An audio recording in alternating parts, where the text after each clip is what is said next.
Buenos días, queridos hermanos. En esta mañana la palabra de Dios del Evangelio de Mateo, capítulo 5, versos 17 al 19, nos invita a reflexionar sobre la ley de Dios. La ley de Dios. Es una expresión de Jesús. Dice el Señor, no he venido a cambiar la ley, he venido a perfeccionarla, he venido a darle plenitud.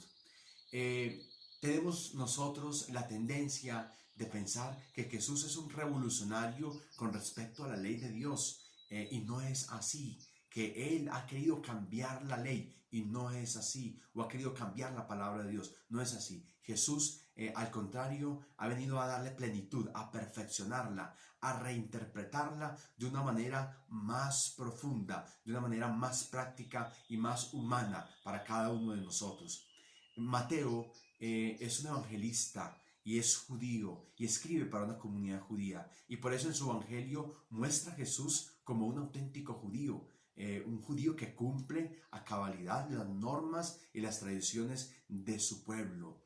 En este contexto del sermón de la montaña lo muestra entonces como un nuevo Moisés. Recordemos que Moisés en el Antiguo Testamento es quien recibe la ley y la entrega al pueblo, es ese intermediario entre el pueblo y Dios, para que el pueblo conozca y cumpla la voluntad de Dios. Jesús es el nuevo Moisés, es más que Moisés, es la palabra viva del Padre, es el verbo encarnado, y en él se plenifica y se cumple toda la escritura. Por eso Él perfecciona la ley. Sabemos nosotros que Jesús nos enseña a sintetizar o a vivir la ley en estos dos mandamientos.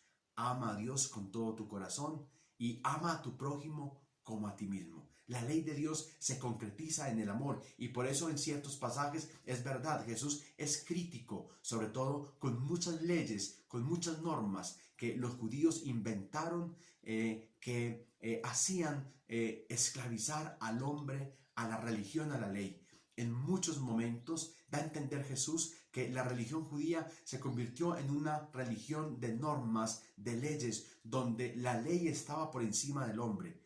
Jesús, en cambio, nos ha enseñado que es el hombre quien está por encima de la ley y que la ley está puesta al servicio del hombre.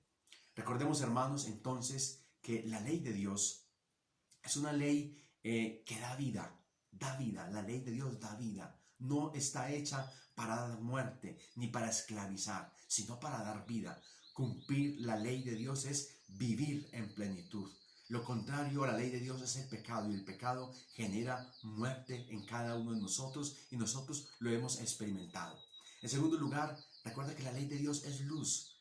Conocer la ley de Dios, conocer los preceptos de Dios, es tener un derrotero, un camino moral, social, hacia dónde ir, cómo caminar. Y por eso tenemos que mirarla, observarla, meditarla, porque caminar en la ley de Dios es caminar en la verdad y caminar en la luz, en la sabiduría, en la justicia. No hacerlo es caminar en la oscuridad y en la ignorancia.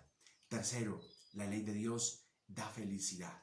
Da felicidad. Yo estoy seguro que cuando uno obra más rectamente, conforme a sus principios, conforme a sus valores, conforme a la palabra de Dios, tiene paz en el corazón.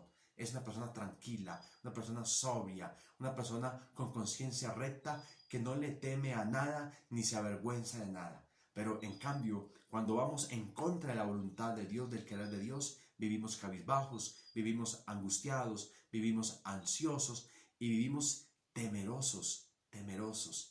No se es feliz cuando se va en contravía del querer y de la palabra de Dios. La ley de Dios, recuerda, hermano, es vida, es luz y es felicidad, es plenitud. Por eso pidámosle al Señor en esta mañana que nos regale su Espíritu para poder conocerla y entenderla y vivirla y enseñarla. Porque dice el Señor también en este Evangelio: dichoso, bienaventurado aquel que la viva y la enseñe, será el más grande en el reino de los cielos. Dios te bendiga, que tengas una feliz mañana, un feliz día.